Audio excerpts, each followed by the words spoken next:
Hello, I'm Chris Bachelot, CTO for Juniper Canada. So today we're going to talk about trends in the SDN, NFV technology and the marketplace. We may be having trouble getting the slides up. There we go, perfect. So I have the privilege of being able to work with Canadian service providers, large enterprise and academia on SDN, NFV technology. And so there's a very distinct trend happening in the marketplace, an evolution from static networks to more dynamic, leveraging automation technologies.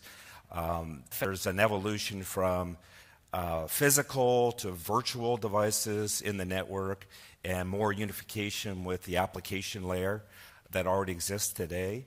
An evolution from centralized service complexes in a service provider environment to more distributed across their central office environment or their distributed switching centers. So we'll talk about some of these trends and the impact that it's having on academic research here in Canada. Guess I have to control this here.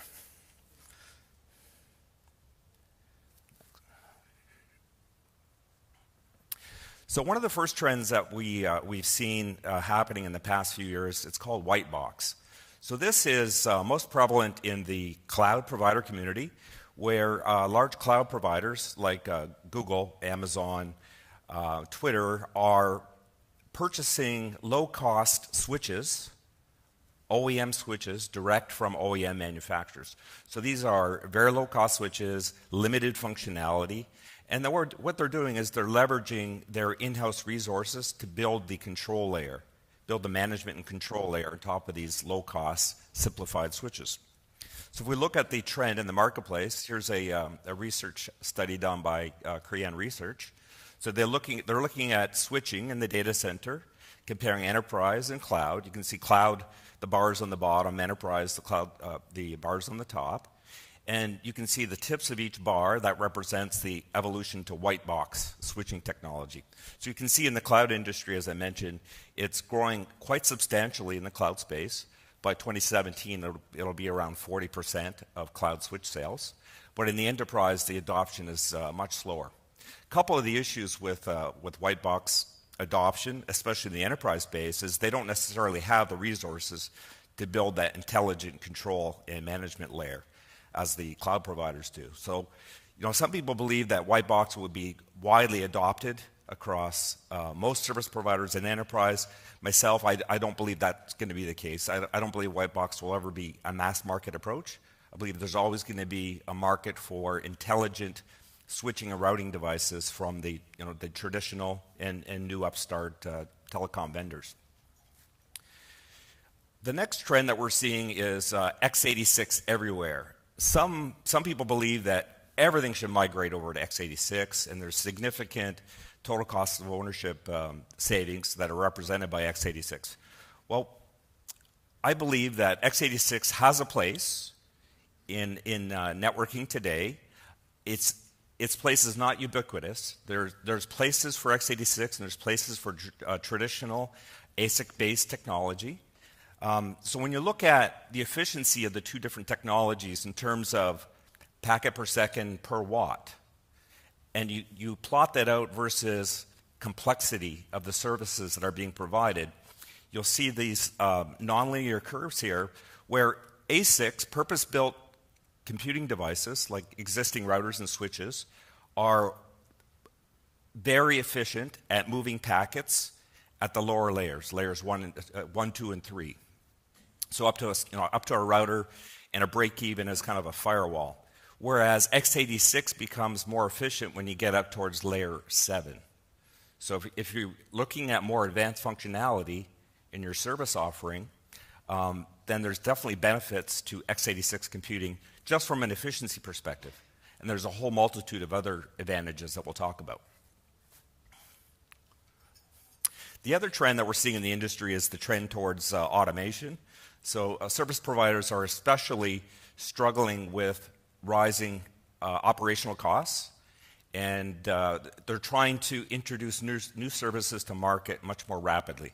So they're trying to leverage automation And they're trying to emulate what's happening in the OTT space, where the over-the-top providers have already implemented fully automated solutions from the ground up.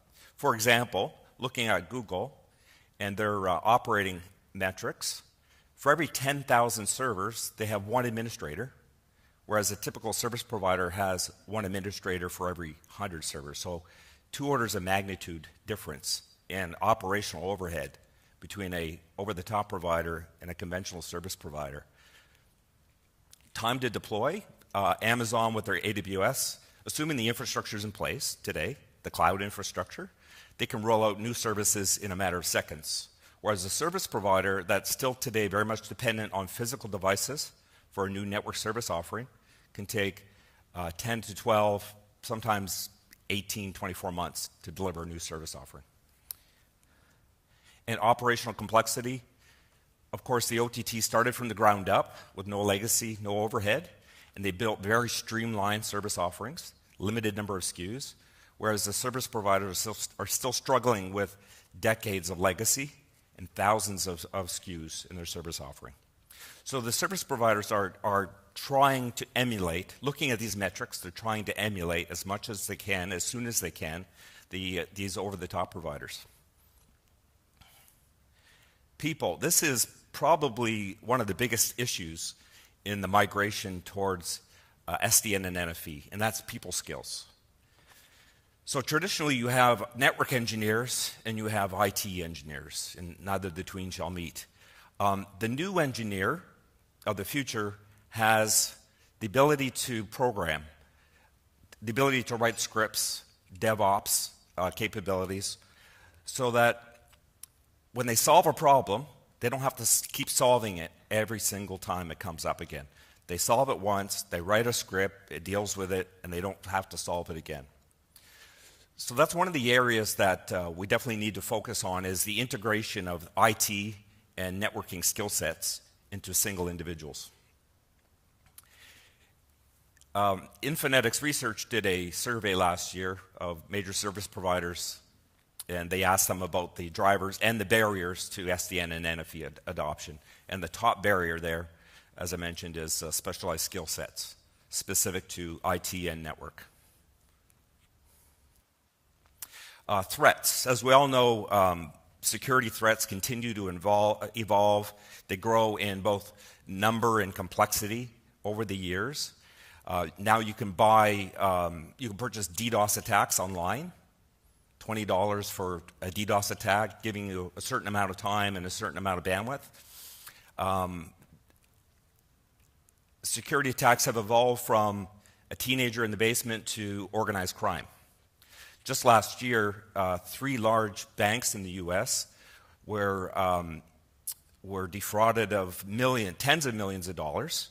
What had happened is the attackers launched a low and slow DDoS attack to act as a decoy. So all of the key people in the IT organization for those financial institutions were focused on the DDoS attack. Meanwhile, the real attack was happening in a back door. They had access to their wire system, and they were wiring money to their own private accounts. So, they're getting very, very sophisticated. So one thing is clear, service providers, large enterprise, have to assume that the security's already been breached in some manner. It's already been breached. So you have to look at measures and multiple countermeasures, not just firewall anymore, not just stateful firewall, intrusion prevention and detection systems, denial of service, antivirus, and other forms of physical and virtual security solutions.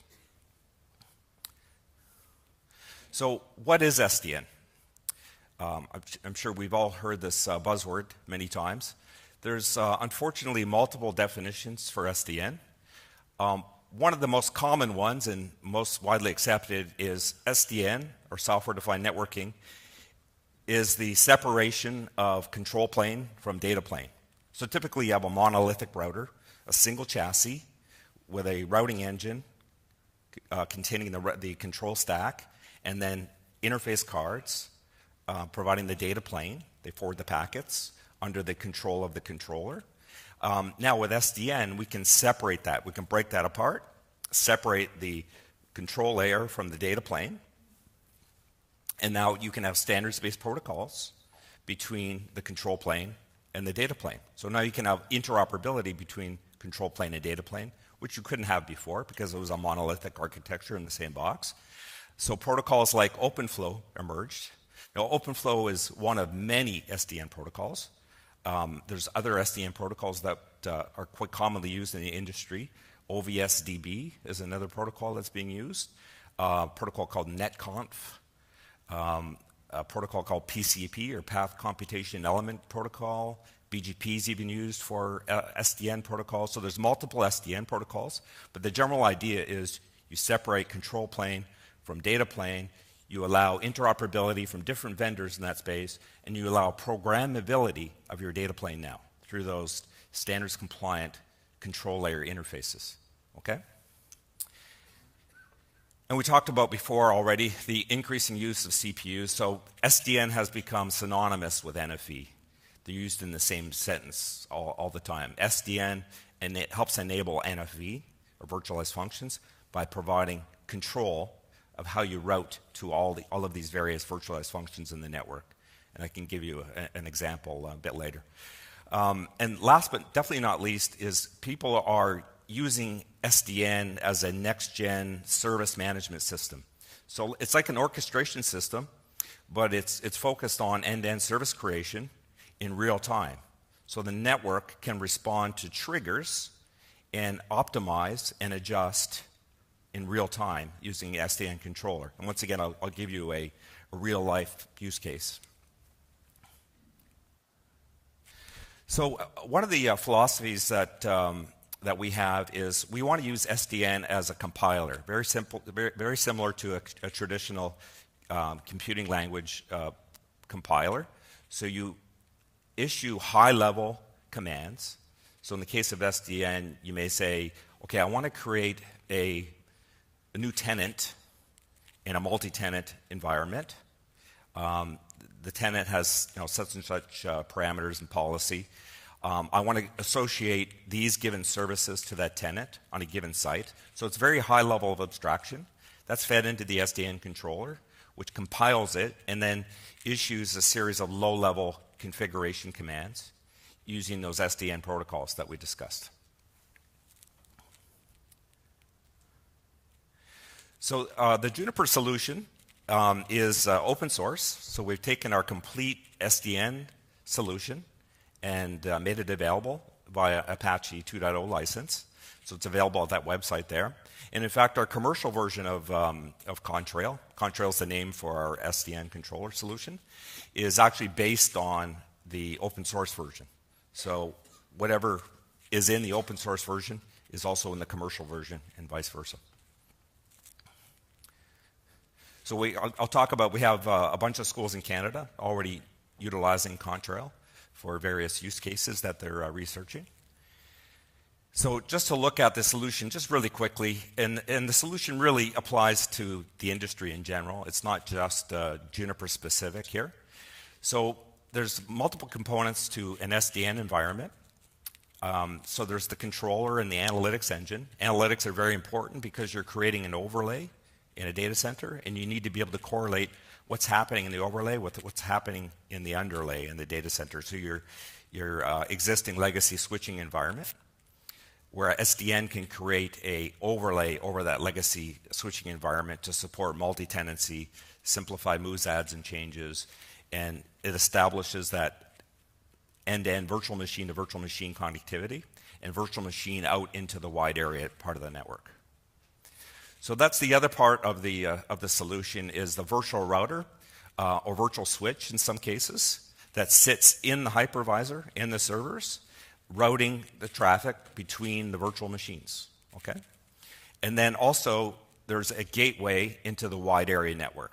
So a router, either physical or virtual, sitting at the edge of the data center. It does all the encapsulation for SDN, and it speaks to the SDN controller, and it manages the traffic going from the data center out into the wide area network. Okay?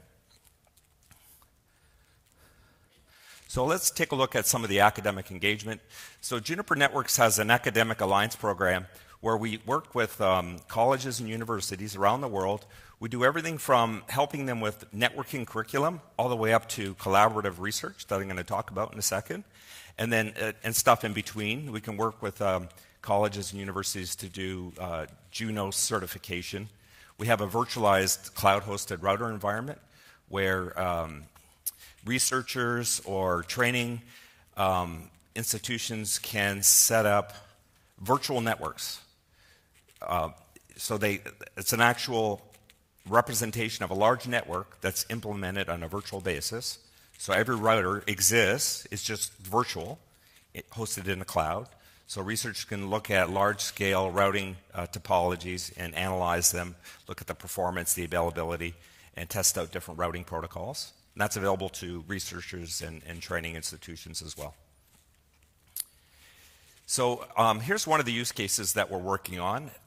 SAVI is the research initiative. SAVI stands for Smart Applications on Virtualized Infrastructure. It's been ongoing for about 3 years now. And it's a consortium of 9 universities across Canada and about 10, 15 industry partners. Okay. So in this case, we're working with York University directly. So we've issued a paper, and we built this in the lab at York University. But this use case here is taking advantage of SDN to create a dynamic security service. So in this application, we have a virtual security that is detecting an attack from an attacker. Okay, and the virtual security sits in front of a production application. When it detects an attack, it sends a trigger to an application that the university has created that issues commands to both the edge router as well as the SDN controller. Now the SDN controller will create this, the university calls it a shark tank. So it's a replication of the application and a replication of the security, so we can do additional probing on the traffic. In this way, we can do further analysis. Potentially that was a false positive. Now we can do further analysis on the application. And if it was a denial of service attack, this shark tank has constrained resources. So if they're trying to deplete resources, we've already constrained the resources. So they're not going to deplete resources from the production application. So this is all done automatically under the control of the SDN controller, including adjusting the policy of the edge router to make sure that attack traffic goes into the shark tank for further analysis. So it's one example of a SDN research application. Jim from Canary mentioned this morning, CENGEN, Center of Excellence for Next Generation Networking, a recent new Center of Excellence. It is Canadian-wide. It is a consortium of industry and academia. And where SAVI was focused on SDN and NFV research, CENGEN is more focused on taking that to the next level, taking some of those ideas and concepts and bringing them to commercialization. So the idea here is to foster a new ecosystem of intelligent network applications in Canada and developers in Canada. Okay. Another use case we're working on with the University of Regina, it's with their BRIC organization, which stands for Bridging Research and Interoperability Center. But they have a public safety mandate, so we're building a test bed for public safety application development. So the general premise here for leveraging SDN is that we can create an event-driven dynamic overlay across a public safety internetwork. So for example, an event is triggered via a 911 call, E911, NextGen 911, and that feeds through a classification and orchestration engine. And that engine will automatically create the overlay and engage the appropriate first responders for that particular event, all in real time. Okay? So promises huge scalability, because we can statistically mux the entire infrastructure, including the compute resources and access to municipal, regional, and federal databases for first responders, and greatly speed up and enhance the communication potential of all of these first responders responding to an incident. So this is a very exciting project we're working on.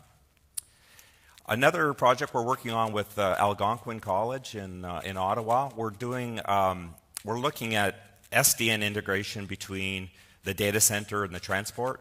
Today they're kind of two separate worlds. You have data center centric SDN, you have WAN centric SDN using path computation element capabilities. Now we're looking at opportunities to bring those SDN controllers together, either through east-west federation or through north-to-south controllers technology. But the most exciting part, I believe, in the next evolution of research for SDN is going to happen up here, not down here. I still consider this all plumbing. Up here is where the really interesting applications are going to come, sitting above the orchestration layer, taking advantage of SDN control of the underlying network.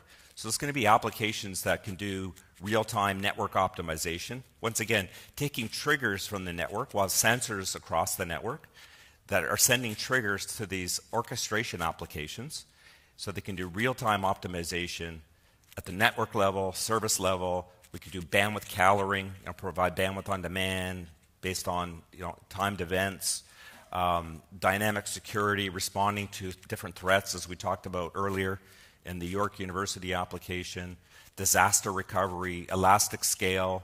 We're working with Akamai, one of our partners that does caching. And caching is a great application to benefit from elastic scale because it's very transient in nature, the demands there. So we've developed applications with Akamai to take advantage of the elastic scale provided by NFV, virtualized caching technology that they have, and the SDN controller capabilities that exist. And of course, fault recovery. All of this happening real time in response to network events with minimal human interaction. So that's it. I just wanted to keep it short and sweet. Didn't want to stand between you and cocktails. So if you have any questions, let me know.